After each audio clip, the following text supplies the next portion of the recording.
చిత్రాలతో ఫ్లాప్స్ మూటగట్టుకుంది కియారా అద్వానీ. గత ఏడాది రిలీజ్ అయిన game changer, war 2, disasters, stardom దిశగా దూసుకెళ్తున్న కియారా ఇమేజ్ ని డ్యామేజ్ చేసేసాయి. ఇక హోప్స్ అన్ని టాక్సిక్ పైనే. ఈ పాన్ ఇంటర్నేషనల్ మూవీతో బాలీవుడ్ బ్యూటీ ప్రూవ్ చేసుకోవాలా? గత ఏడాది మదర్గా ప్రమోట్ అయిన కియారా అద్వానీ కెరీర్ పరంగా డౌన్ ఫాల్ చూసింది. హిందీలో 4 ఏళ్ల క్రితం వచ్చిన భూల్ భులయ్యా 2 తర్వాత నో సక్సెస్.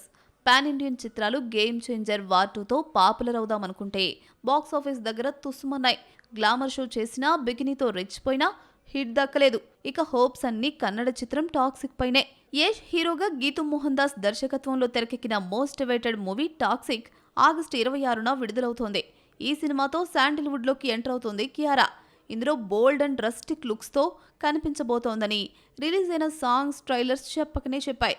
గ్లోబల్ మార్కెట్ ను టార్గెట్ చేసేందుకు ఇంగ్లీష్లోనూ తెరకెక్కించి విడుదల చేస్తున్నారు మేకర్స్. కియారా ఇప్పటి వరకు సౌత్ లో 3 సినిమాలు చేస్తే అందులో భరత్ అనే నేను మినహా మిగిలిన 2 డిజాస్టర్సే. ఆ 2 కూడా చరణ్ మూవీసే కావడం గమనార్హం.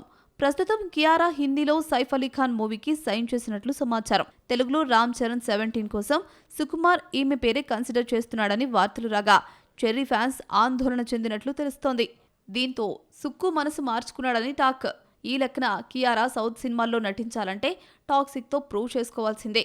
ఇక భర్త సిద్ధార్థ్ మల్హోత్రాతో కలిసి త్వరలో సొంత నిర్మాణ సంస్థను ఏర్పాటు చేయబోతోందట కియారా.